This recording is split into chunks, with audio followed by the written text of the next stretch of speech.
Atos, capítulo 9, a partir do versículo 36, onde a palavra do Senhor fala-nos assim: E havia em Jope uma discípula chamada Tabita, que traduzido se diz Dorcas. Esta estava cheia de boas obras e esmolas que fazia. E aconteceu naqueles dias que, enfermando ela, morreu, e tendo-a lavado, a depositaram num quarto alto. E como Lida era perto de Jope, ouvindo os discípulos que Pedro estava ali, lhe mandaram 2 varões, rogando-lhe que não se demorasse em vir ter com eles. E levantando-se Pedro, foi com eles. Quando chegou, o levaram ao quarto alto, e todas as viúvas o rodearam, chorando e mostrando as túnicas e vestes que Dorcas fizera quando estava com elas. Mas Pedro, fazendo-as sair a todas, pôs-se de joelhos e orou. E voltando-se para o corpo, disse: Tabita, levanta-te. E ela abriu os olhos e, vendo a Pedro, assentou-se. E ele, dando-lhe a mão, a levantou e, chamando os santos e as viúvas, apresentou-lhe a viva. E foi isto notório por toda Jope, e muitos creram no Senhor. E ficou muitos dias em Jope com um certo Simão curtidor. Vamos orar. Senhor, te glorificamos, ó Deus, pelo privilégio, ó Pai, de lermos a Tua santa palavra.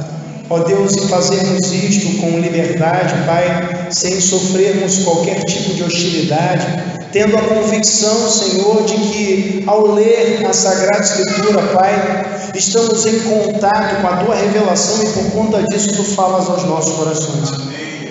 Obrigado, Deus, por esse privilégio, Pai, de reunidos também, Pai, podermos refletir acerca da exposição da Tua palavra. Ó Pai, e por essa razão eu te peço, ó Deus, que Tu continues a nos conduzir para que, ó Deus, interpretando o texto, ó Pai, expondo, ó Deus, os princípios eternos da Tua revelação, Senhor, sejam ressaltados, para que, ó Deus, se tornem objeto de nossa reflexão e, sobretudo, ó Deus, que venhamos a pô-los em prática para a glória do Teu nome. Ó Deus, é o que nós pedimos e desde já te agradecemos em nome de Jesus. Amém. Irmãos, se nós pegássemos aí, sei lá, 1 metro de brita, uns 2 metros de areia lavada, mais uns 2 metros de areola, um saco de cimento, tijolo, ferro, vergalhão e tal, e de repente a gente pegasse um pouquinho de dinamite e explodisse isso tudo, será que ia aparecer uma casa construída? Ou um edifício levantado? Ia aparecer? Será que ia aparecer? É óbvio que não, né? Porque nós sabemos que as explosões, elas vão causar destruição, desordem, né? Mas sabemos também que há quem creia que a explosão pode fazer exatamente isso, né? Produzir algo organizado, algo correto, direito, complexo. Há pessoas que creem que tudo que existe por causa de uma explosão que aconteceu há bilhões de anos atrás. Mas nós, irmãos, nós não cremos assim. Cremos que tudo que existe porque Deus criou. Assim que Deus diz, começa logo em Gênesis capítulo 1, versículo 1. No princípio criou Deus o céu e a terra. Nós cremos assim. Logo, nós cremos que o que nós vivenciamos aqui, na verdade, é o efeito. O efeito, tudo que nós fazemos, na verdade, é efeito, né, irmãos? Nós estamos aqui reunidos, né? Nós existimos, por exemplo, primeiramente porque Deus nos criou, mas também nós somos o efeito da união de nossos pais. Nossos pais nos unimos e nós somos o efeito disso.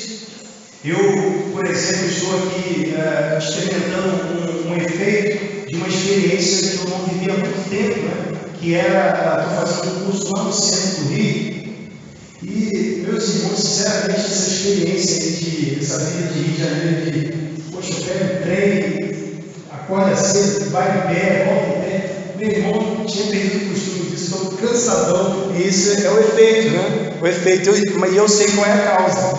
Eu sei qual é a causa disso. Eu estava até pensando, refletindo sobre isso, pensando assim, poxa, o povo que mora no Rio são heróis, que fazem tudo isso, os crentes, né? Ainda vem para a igreja.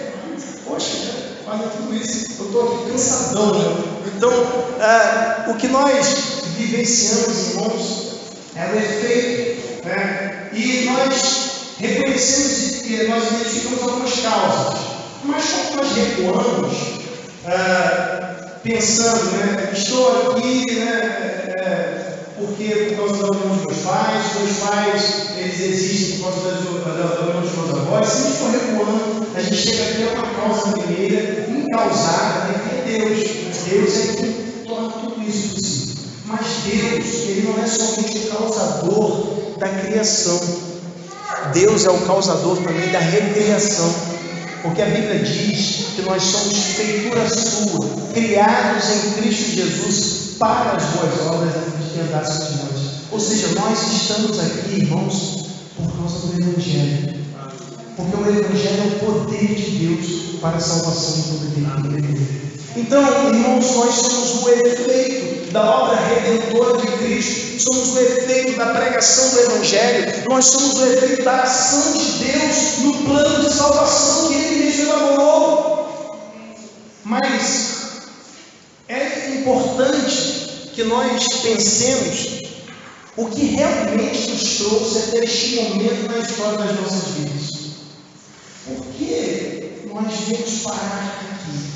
Será que realmente nos filiamos a uma igreja como resultado da transformação operada pelo Evangelho em nossas vidas? Ou nos filiamos a uma igreja porque nos identificamos com as pessoas, achamos as pessoas legais e simpáticas e aderimos a um determinado grupo? Ou porque talvez nós não tínhamos nada melhor para fazer no domingo à noite, ou sei lá, né? Poxa, que legal, agora eu tenho um programa no fim de semana. É importante que nós pensemos, irmãos, porque nem sempre as pessoas fazem o que fazem pelas mesmas causas. Nem todos, irmãos, que muitas vezes se reúnem nos templos, realmente experimentaram a transformação. E isso, irmãos, era algo que estava na cabeça de Paulo, porque nós vemos, por exemplo, em 2 Coríntios capítulo 13, Paulo, ele no versículo 5, falando: examinai a vós mesmos, para ver se ainda estáis na fé. Em Colossenses capítulo 3, ele diz: portanto, se já ressuscitaste com Cristo. O autoexame é algo que Paulo com frequência menciona, porque havia a possibilidade de que alguém aprenda a ser crente, mas não se converta. Existe essa possibilidade, irmãos. Nós ensinamos os nossos filhos a ser crentes, mas eu não quero que o meu filho aprenda a ser crente, eu quero que ele se converta. Ele pode aprender a fraseologia evangélica, ele pode falar paz do Senhor, unção, aleluia, amém, pode levantar a mão, pode fazer sol, mas pode ser, irmãos, que se eu não apresentar o Evangelho e eu não unir isso a um testemunho que dê credibilidade, pode ser que ele não se converta, irmãos, mas faça todas essas coisas. E por isso é importante que nós reflitamos a respeito de uma questão fundamental: o que o Evangelho produz. Porque é a partir do resultado, é a partir do efeito, que nós podemos ligar diretamente à causa. Nós precisamos identificar o resultado para ver se a causa é a mesma. O que o Evangelho produz? Eu quero destacar, irmãos, aqui alguns pontos que não são, na verdade, pelo menos os primeiros pontos, não são, na verdade, o produto fundamental do Evangelho, mas que acompanha a transformação que o Evangelho inclui. E a primeira coisa que eu quero destacar, irmãos, que o Evangelho produz, é que o Evangelho, ele produz mudanças sociais. Perceba, irmãos, que nós estamos diante de um texto em que menciona-se aqui uma discípula, uma mulher chamada Tabita, que traduzido se diz Dorcas. Irmãos, sinceramente, diz aqui, Tabita traduzido é Dorcas. Te disse alguma coisa sobre o que significa? Não, eu vou traduzir para você, é Dorcas. Poxa, né? Eu sei lá, né? Você, poxa, como assim, né? Mas qual é a intenção de Lucas aqui ao fazer essa observação, né? Tabita significa Dorcas. Tabita era um nome aramaico, as pessoas tinham dois nomes naquele tempo, havia esse procedimento, né? Tabita é aramaico e Dorcas é grego. Sim, mas ainda permanece a dúvida do que significa isso. Significa gazela. E para nós isso não faz muito sentido, né? Porque para a gente dificilmente faz uma comparação e com gazela. Na verdade, muitos nem sabem o que é uma gazela. Mas na nossa cultura, né, nós temos pessoas, você com sobrenomes às vezes de animais. Você conhece alguém com sobrenome Lobo? Conhece, né? Conhece alguém com sobrenome Falcão? Tinha até um pastor batista, né? João Falcão Sobrinho.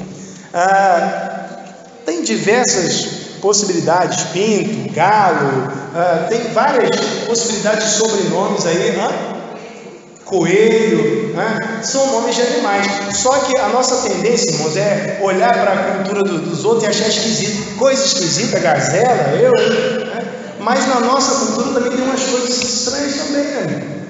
Aquelas pessoas que têm sobrenome Iar, tem ou não tem? Figueira, né? Oliveira, tem esse negócio também, né? Só que a nossa tendência a cultura do outro é estranha, a minha é legal, é normal. Mas enfim, gazela, ela recebeu esse nome aí, porque gazela simbolizava graça, beleza. Tanto que em Provérbios capítulo 5, versículos 18 e 19, a mulher da mocidade, aquela a qual o marido deveria permanecer fiel, ela é comparada a uma gazela graciosa. Então isso é interessante, na Bíblia havia essa ideia. Mas enfim, essa mulher era crente. Essa mulher havia sido transformada pelo Evangelho. E tendo sido transformada pelo Evangelho, irmãos, não sei se ela antes tinha essa prática, acredito que não, porque o texto relata que ela, sendo crente, agia daquela maneira. O texto diz que aquela mulher, ela estava cheia de boas obras e esmolas que fazia. E a ação daquela mulher, ela exerceu uma influência tal na sociedade, naquele contexto, que houve um grande lamento por sua partida. Veja, quem era o público-alvo assim, mais específico dessa mulher? No texto nós vemos que quem estava lamentando a partida de Dorcas ou Tabita, eram viúvas. As viúvas eram uma classe carente naquele tempo. E a igreja de Cristo, ela percebia isso. Tanto que nós vemos em Atos capítulo 6, que são nomeados ali homens para cuidar dos órfãos, das viúvas. E em 1 Timóteo capítulo 5, nós vemos que Paulo ele fala de um programa de assistência às viúvas. Ele diz, destaca assim, não seja escrita viúva, aí diz lá faixa etária, diz que não tenha sido, não seja, que seja mulher de um só marido, ele diz lá, coloca os requisitos, mas havia uma preocupação com o sustento dessas mulheres. E Dorcas, ela se preocupava com isso. É interessante, irmãos, que há um perigo muito grande, de confundirmos a ação social com a missão da igreja. Nós não vamos ver nas Escrituras a Bíblia apontando a ação social como missão da igreja. A missão da igreja é pregar o Evangelho. Porém, nós vemos que a ação social, ela é da natureza da igreja. É diferente. É da natureza da igreja. Perceba que o próprio amor ao próximo, que Jesus menciona, que já era mencionado no Antigo Testamento, Levítico 19, 18, amar ao próximo como a mim mesmo, Irmãos, nada tem a ver com me amar primeiro para depois amar o outro. A turma gosta desse discurso, né? Mas não tem a ver com isso não. A Bíblia já parte do princípio, irmãos, que nós temos um amor próprio muito grande. O nosso amor próprio é tão grande que Jesus, ele vira para aqueles que pretendem seguir e diz: olha, quem quiser vir após mim, negue-se a si mesmo. Porque o nosso amor próprio é muito grande. Então o primeiro passo para seguir a Cristo é negar a nós mesmos. Nós já nos amamos demais, irmãos. Nos amamos demais. Olhamos para o mundo, inclusive a partir de nós mesmos. Tudo, irmãos, é nosso, tudo é meu. Perceba, a sua rua, né? Você diz: olha, a minha rua. Você diz: tem outras pessoas que moram lá, mas a rua é sua. O meu trabalho, o meu colégio, a minha igreja. Olha quanta gente aqui. A minha igreja. Irmãos, agora, só que parece mais impressionante para mim é quando eu vejo duas irmãs e uma vira assim: olha, a minha mãe, a outra vira para a outra. Isso não é estranho? Eu acho que é um negócio esquisito para nós, isso acontece. Porque nós tendemos a enxergar o mundo a partir de nós mesmos. Nosso amor próprio é grande demais. Amar o próximo como a mim mesmo não é isso. Me amar muito para eu poder amar o outro. Não.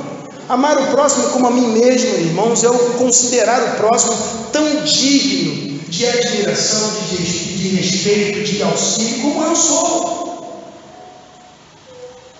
Mostrar esse amor na prática é da natureza da igreja que se ajude o necessitado.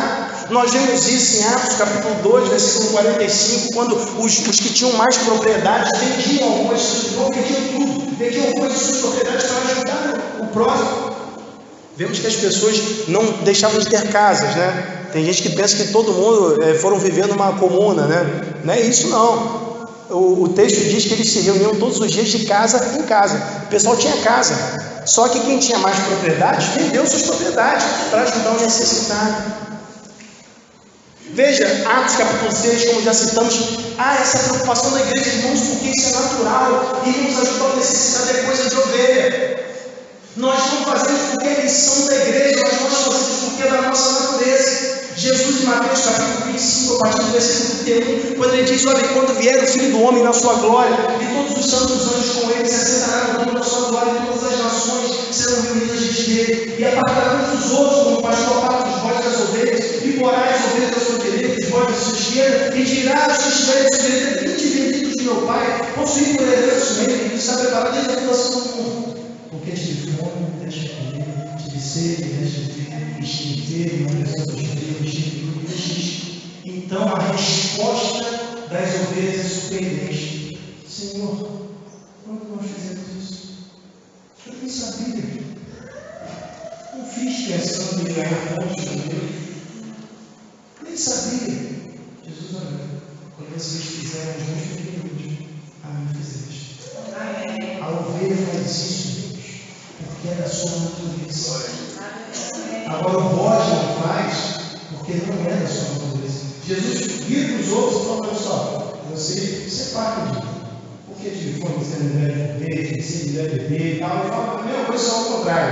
Ele fala assim: não, nunca vivendo isso. Eles estavam cheios de si, né? Não, nós somos bons. Essas são as mesmas pessoas que Jesus menciona em Mateus capítulo 7, a partir do versículo 21, diz: olha, nem todo que me diz Senhor se entrará no reino dos céus, porque naquele dia muitos virão e dirão: Senhor, no teu nome nós fizemos e acontecemos, né? Profetizamos, já rezamos na Bíblia e tal, expulsão do demônio. E Jesus disse que ele vai afirmar, em verdade, contigo: nunca vos conheci. Nunca. Pessoas que confiam nas suas opções. Não deixei de cumprir, não. Eu fiz, eu sou bom, eu estou aqui. Mas as ovelhas, não fiz, não. Nem sabia. Faz porque é da sua natureza. Então, irmãos, quando nós olhamos para Dorcas, nós vemos que ela fazia o que fazia, porque isso era parte da sua nova natureza. Porque é natural que o crente ajude o outro, ajude o necessitado. E o simples fato de nós sermos transformados pelo Evangelho, irmãos, já promove mudanças sociais. Isso não diz respeito somente à ação social propriamente dita, não diz respeito somente a dar comida a quem tem fome, não só isso.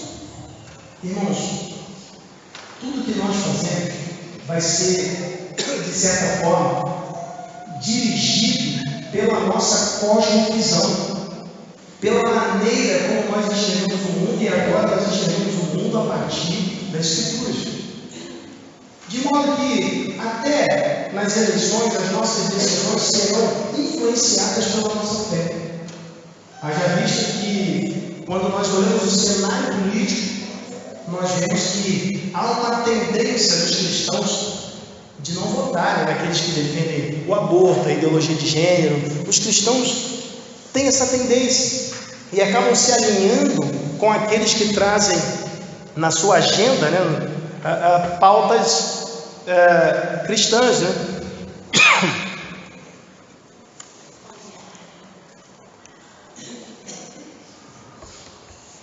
Então, a maneira como nós vamos votar, em quem nós vamos votar, também vai ser definido pelos nossos valores. Porque, como cristãos, irmãos, nós queremos um bom governo.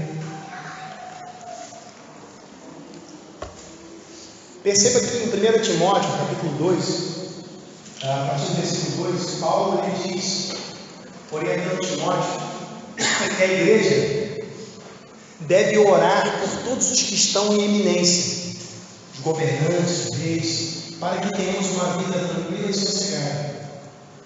Irmãos, para nós é interessante que haja um bom governo. Nós queremos uma vida tranquila e sossegada, porque uma vida tranquila e sossegada nos dá abertura para a pregação do Evangelho. Onde é mais fácil pregar o Evangelho? Na Coreia do Norte ou na Coreia do Sul? Coreia do Sul, Na Coreia do Norte o governo é opressor, não permite, não dá liberdade, mas na Coreia do Sul já é diferente. Então, um bom governo influencia também na proclamação do Evangelho. E nós nos preocupamos com isso. E por essa razão, irmãos, aquilo que fazemos, nosso voto, todas as coisas influencia também e promove mudanças sociais também nesse sentido, também nessa esfera. É algo que precisamos refletir. Mas perceba que o fato de Dorcas prestar esse auxílio àquelas pessoas não era o mesmo que pregar o Evangelho. Não podemos confundir as coisas, irmãos. Nós não vamos dar cestas básicas às pessoas para que elas se convertam. Nós vamos dar cestas básicas às pessoas porque elas estão precisando. Porque ele não acha que alguém, ao receber uma cesta básica, ele vai entender o plano de salvação? Pegou a comida ali, caramba, agora eu entendi. Eu sou pecador, Jesus, ele veio ao mundo, se encarnou, morreu por mim, ele ressuscitou no terceiro dia, ascendeu aos céus, agora está dentro da igreja. Basta eu depositar a fé em Jesus Cristo e ser salvo. Que isso? Não está comigo. O Evangelho é uma mensagem, não é uma ação. A ação vai ser resultado do Evangelho. Estamos tratando do que o Evangelho produz. O Evangelho é uma mensagem. Por isso a Bíblia diz, em Romanos 10:13, que todo aquele que invocar o nome do Senhor será salvo. Mas faz um monte de perguntas. Como, pois, invocarão aquele que não crê? Como crerão naquele que não ouviram? E como ouvirão se não crerem? Então é necessário pregar, é uma mensagem que deve ser anunciada. Por essa razão, irmãos, a segunda coisa que eu quero destacar a respeito do que o Evangelho produz é que o Evangelho, além de produzir mudanças sociais, o Evangelho produz mudanças individuais. Veja, no texto que lemos, irmãos, é destacado o falecimento de Dorcas. Diz que aconteceu naqueles dias que, enfermando ela, morreu. E tendo-a lavado, a depositaram no quarto alto. Irmãos, o fato daquelas pessoas terem lavado Dorcas é cheio de significado. Como assim? Tem alguma alegoria? Não, não tem alegoria nenhuma. Mas veja bem, o costume da época era não só lavar o corpo, mas também ungir.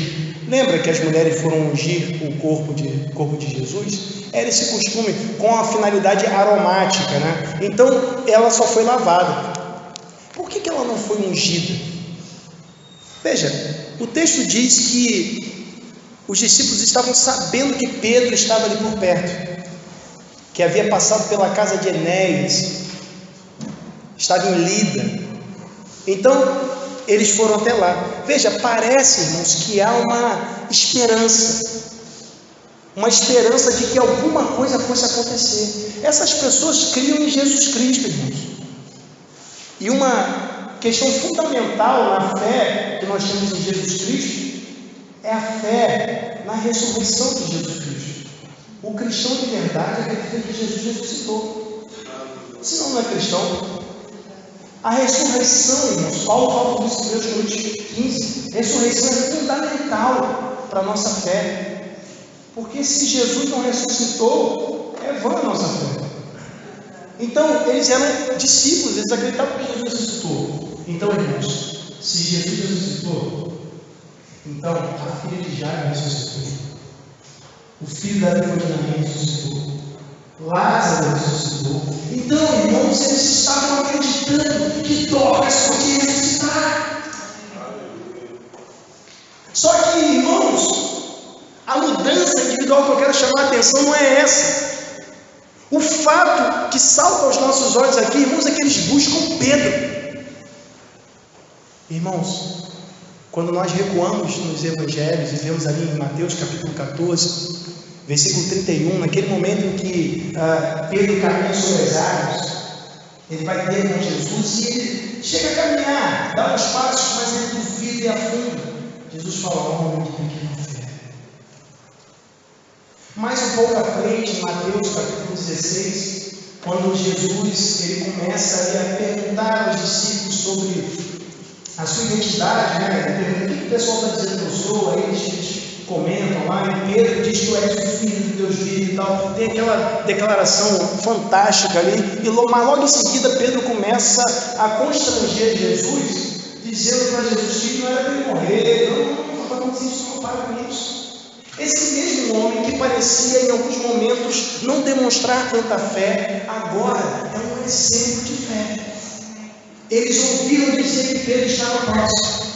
Eles ouviram a respeito da cura de Enéas. E na cura de Enéas, irmãos, nós vemos claramente que Pedro estava depositando a sua fé em Jesus Cristo. Ele estava confiando. Ele não confiava em si mesmo, mas confiava em Cristo. E agora, irmãos, esse homem que outrora negara Jesus, esse homem agora foi buscado por aqueles discípulos, porque eles entendiam que ele era instrumento nas mãos de Deus. Deus havia transformado a vida de Pedro. Isso fica evidente nesse relato, irmãos. Veja, o texto diz que Pedro foi com eles de imediato, precisava ir de imediato, ela ainda não havia sido ungida. Entre Jope e Lida havia mais ou menos 3 horas de caminhada, então 3 horas de ida, 3 horas para voltar, 6 horas, eles estavam preocupados, vamos logo conosco. Então, Pedro chega ali, irmãos, e algo que chama a nossa atenção também, após ali as viúvas terem rodeado e tal, é que Pedro, ele não toma uma atitude impulsiva. No versículo 40, o texto diz que Pedro, ele faz todos saírem e se põe de joelhos e ora.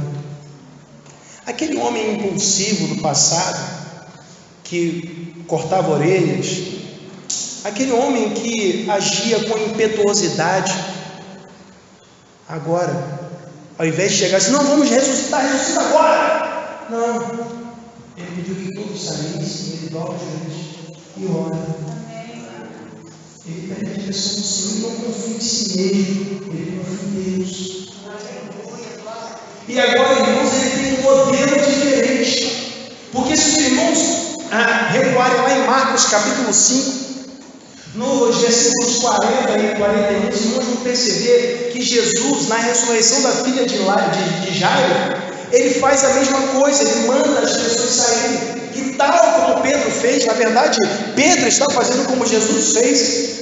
Jesus mandou as pessoas saírem e falou à menina que ela se levantasse. Agora Pedro faz com que as pessoas saiam e ele fala também: Tabita, levanta-te. Pedro tem um modelo diferente, irmãos. Deus transformou a vida de Pedro. O seu modelo agora é Cristo.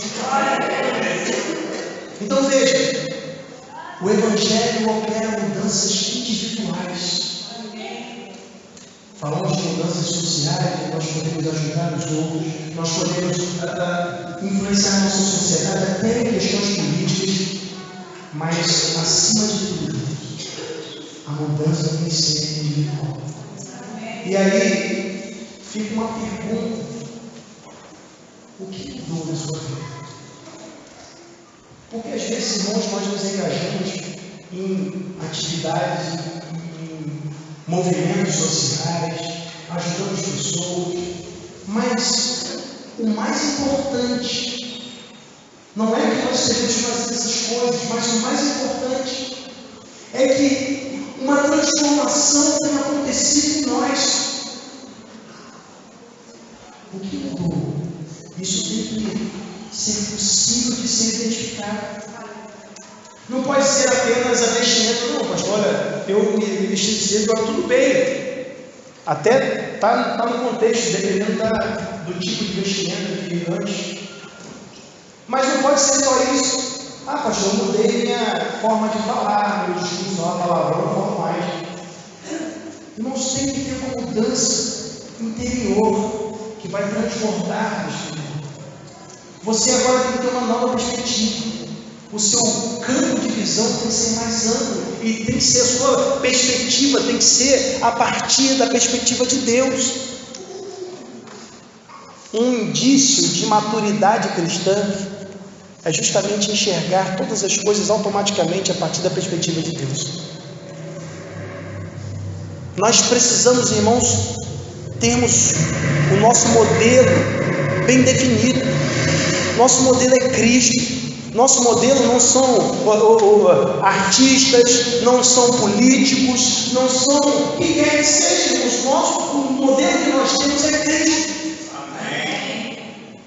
Pedro tinha esse modelo. Isso evidenciava a mudança individual que o próprio Deus colocou no seu coração. Agora, se nós realmente somos transformados, irmãos, temos que ter novos referenciais. Temos que ter uma nova perspectiva.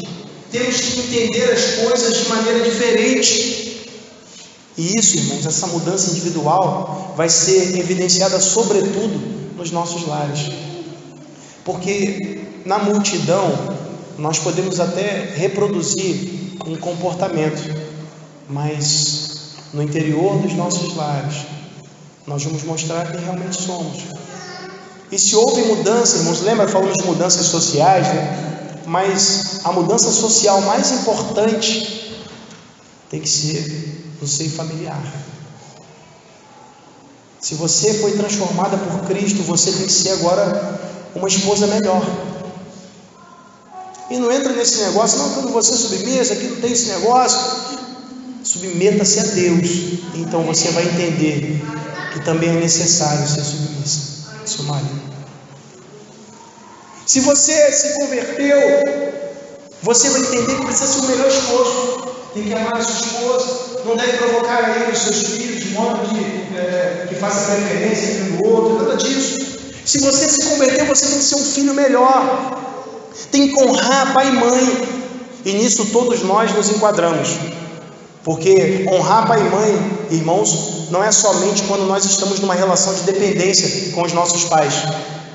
Mas mesmo tendo deixado o lar, mesmo tendo enfraquecido o vínculo, como diz a Bíblia, deixará o homem seu pai e sua mãe, se unirá sua mulher, serão dois uma só carne. Mesmo assim, irmãos, honrar pai e mãe permanece.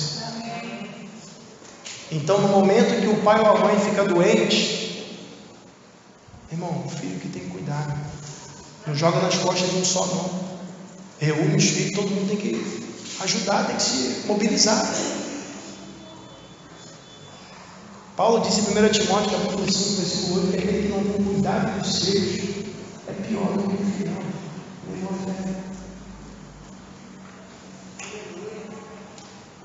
Então, é necessário que haja alguma mudança, tem que ter algo diferente. Eu não posso apenas vestir uma capa de crente, comparecer aos cultos dominicalmente, apenas fazer participações à frente, exercer cargos. Eu tenho que viver de maneira diferente, tenho que pensar diferente. É isso que Paulo fala, portanto, se já ressuscitaste com Cristo, pensai nas coisas de cima.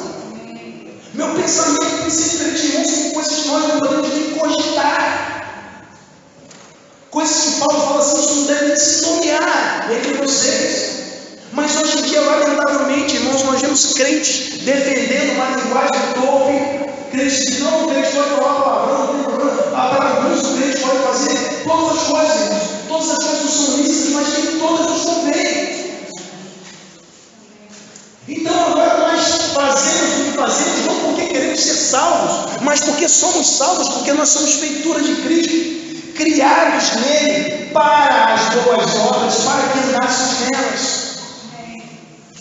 Então temos que pensar diferente, temos que viver diferente, porque só é possível fazer parte do corpo de Cristo se nascermos de novo. Tem que ter mudança individual. Veja, a terceira coisa que quero destacar, irmãos, é que, e na verdade essa é a mais importante, que além de mudanças sociais, mudanças individuais, o Evangelho produz mudanças eternas. E talvez você pense, poxa, mas por que é mais importante? Mudança individual é importante, mas veja bem, já imaginou se Deus te transformasse aqui, você passasse a ver as coisas de uma maneira diferente, mas no final você fosse no inferno de um jeito? E aí? Então o mais importante não é a mudança individual, o mais importante é a mudança eterna. A partir do momento que nós recebemos Cristo como Salvador, o nosso destino eterno mudou para sempre. A Bíblia diz que nada pode nos separar do amor de Deus que está em Cristo Jesus, nosso Senhor. Nem a morte, nem a vida, nem o principado, nem a potestade, nem o presente, nem o porvir, nem qualquer criatura. Nada pode nos separar do amor de Deus que está em Cristo Jesus. Então as mudanças eternas são as mais importantes, porque nós sabemos para onde vamos. E perceba, irmãos, que houve naquela sociedade ali mudanças sociais, houve nesse relato mudanças individuais. Nós vemos claramente, né, que Pedro, ele foi transformado, as evidências estão aqui. Mas, irmãos, nós paramos para pensar. Veja, Dorcas, ela ressuscitou, mas será que esse era o propósito maior? Veja que ela ressuscitou, mas ela morreu de novo. Morreu ou não morreu? Morreu, né? Lázaro ressuscitou, mas morreu de novo. O filho da viúva de Naim ressuscitou, mas morreu de novo. A filha de Jairo ressuscitou, mas morreu de novo. Então, irmãos, o mais importante para Dorcas não era ressuscitar. Veja, Dorcas, ela foi ressuscitada porque Deus tinha um propósito maior. O que a ressurreição de Dorcas provoca? Veja, o texto diz que no versículo 42, e foi isto notório por toda a Jope, e muitos creram no Senhor. Às vezes, irmãos, nós podemos pensar, não, Deus ressuscitou Dorcas porque aquelas pessoas precisavam de ação social, precisavam de esmola, as viúvas precisavam de roupas e tal. Irmãos, Deus ressuscitou Dorcas porque aquele povo precisava de salvação. Então, irmãos, o ponto principal aqui não é a ressurreição de Dorcas, mas a ação de Deus no sentido de salvar o homem. Veja, agora, algo que precisamos pensar também, irmãos, é como tudo isso, nós falamos sobre causa e efeito no início, é importante pensar como essa história chegou até esse ponto. O que aconteceu? Não sei se o irmão já se perguntou, mas como o Evangelho chegou até Jope, até Lida, né? Pedro vai lá, a gente costuma falar das viagens de Paulo, mas aqui estão as viagens de Pedro. Pedro foi até Lida, foi até Jope. Só que já tinha discípulos lá, já tinha crentes lá. Como o Evangelho chegou até lá? Então, irmãos, quando nós recuamos até o capítulo 8 de Atos, e verificamos no versículo 40, que Filipe, tendo sido movimentado, deslocado pelo Espírito Santo até Azoto, ele dali foi evangelizando, foi pregando o evangelho em todas as cidades, até Cesareia. E sabe quais as cidades ficavam no caminho entre Azoto e Cesareia? Lida e Jope. Filipe havia pregado o Evangelho. As pessoas não se converteram por causa da ressurreição de Dorcas. Que isso, pastor? Que isso? Não se converteram por causa da ressurreição de Dorcas. Se converteram porque ouviram o Evangelho. A ressurreição de Dorcas foi justamente a confirmação. Se ela ressuscitou, então Cristo também ressuscitou. Então nós cremos no Evangelho. Foi por causa da pregação do Evangelho que aquelas pessoas se converteram, irmãos. Deus sempre realiza milagres com propósito. Veja, Dorcas morreu. Deus permitiu que aquilo acontecesse justamente porque havia um propósito maior. Irmãos, de outra maneira, por que o Espírito Santo teria levado Filipe até aquela cidade para evangelizar? E aí, irmãos, nós recuarmos mais ainda e perguntarmos por que Filipe chegou até aquele ponto. Nós chegamos até o capítulo 7 de Atos e vemos o momento em que Estevão, um homem cheio do Espírito Santo, a Bíblia diz isso. Em Atos capítulo 6, ele era cheio de fé do Espírito Santo. Estevão, usado por Deus, cheio do Espírito Santo com ousadia.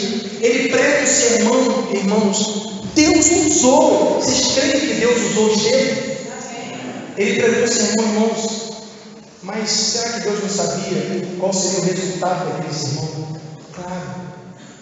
Deus fez com que Estevão colocou no coração dele e pregou um sermão que incomodou os judeus ao ponto deles apedrejarem ele.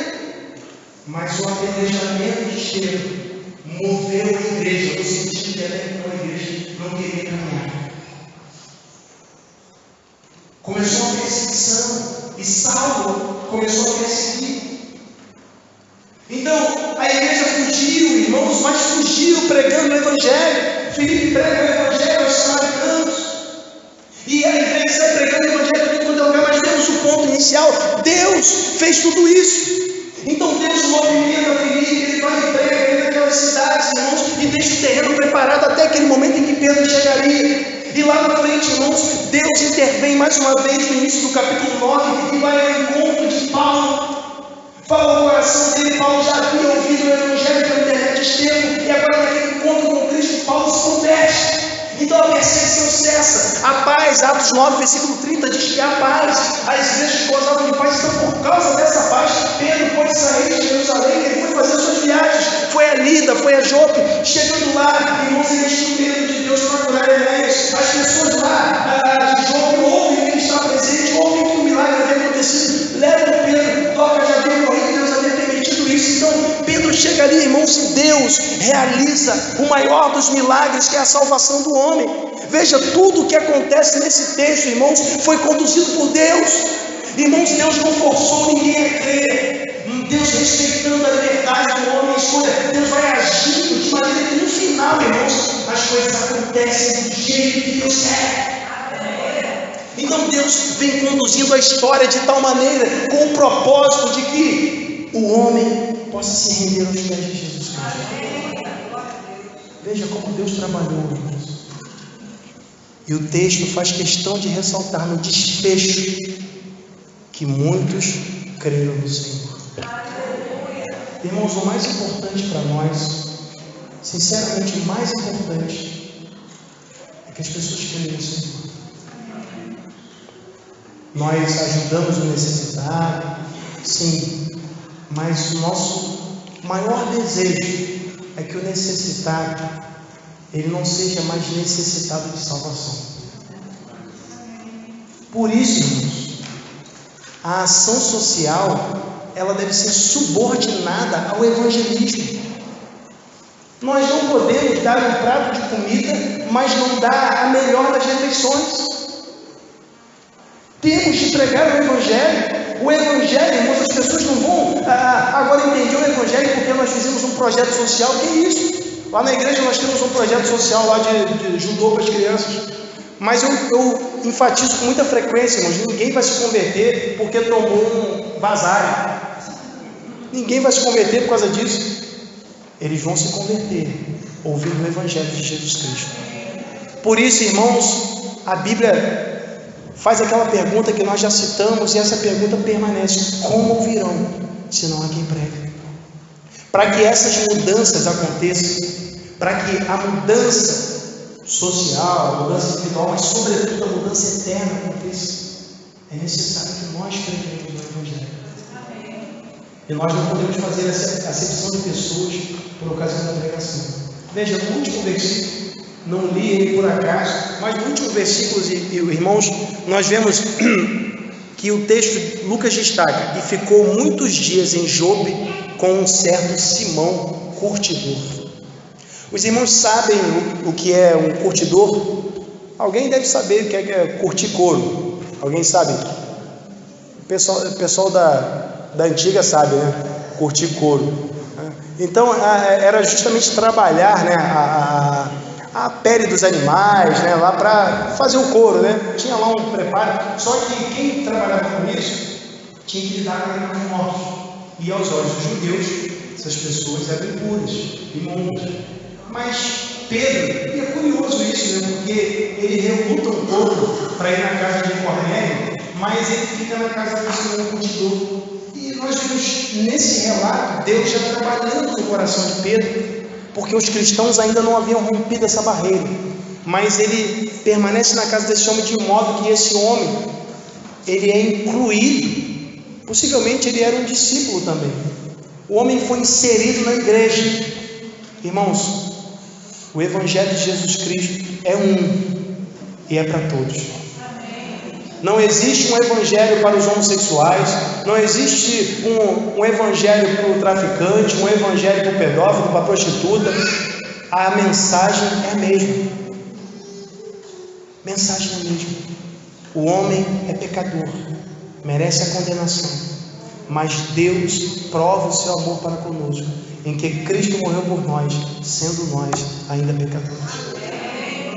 Então, ainda que o salário do pecado seja a morte, o dom gratuito de Deus é a vida eterna. Nisso, irmãos, nós temos que anunciar a toda criatura, não somente aos mais bonitinhos, não somente aos mais limpinhos, mas temos que falar para todos e falar do mesmo jeito, porque todos nós, irmãos, estávamos no mesmo nível. A Bíblia diz em Romanos 8:32 que Deus encerrou a todos debaixo da desobediência para com todos mostrar misericórdia. Todos pecaram, destituídos estão da glória de Deus. Então, o homossexual, o heterossexual, todos, irmãos, não existe um pecado pior do que o outro. Todos pecaram e todos eles precisam se converter. Todos. Por isso o Evangelho deve ser pregado a todos. E só assim haverá mudanças eternas, mais importantes para nós, individuais, importantes e sociais, porque é isso que o Evangelho produz. Vamos orar. Senhor, nós te glorificamos, te exaltamos, meu Deus, pelo teu grande amor com que nos amou, Pai, pois o Senhor tornou possível, ó Deus, a nossa salvação. Todas as tuas ações, as tuas intervenções ao longo da história, visando esse propósito maior. Assim como, ó Deus, no texto que lemos, ó Pai, a ressurreição de Dorcas, ó Deus, como tendo um propósito e um alcance maior do que nós podíamos imaginar. Obrigado, Deus. Obrigado, Pai, porque tudo isso, ó Deus, não foi feito porque nós merecíamos, mas foi feito, ó Deus, porque o Senhor nos amou de tal maneira que deu o seu único Filho, para que todo aquele que nele crê não pereça, mas tenha vida eterna. Ó Deus, agora continua a nos dirigir, continua a nos falar, de modo que possamos refletir ainda nos pontos que aqui foram destacados. Ó Pai, é o que eu peço e agradeço em nome de Jesus. Amém.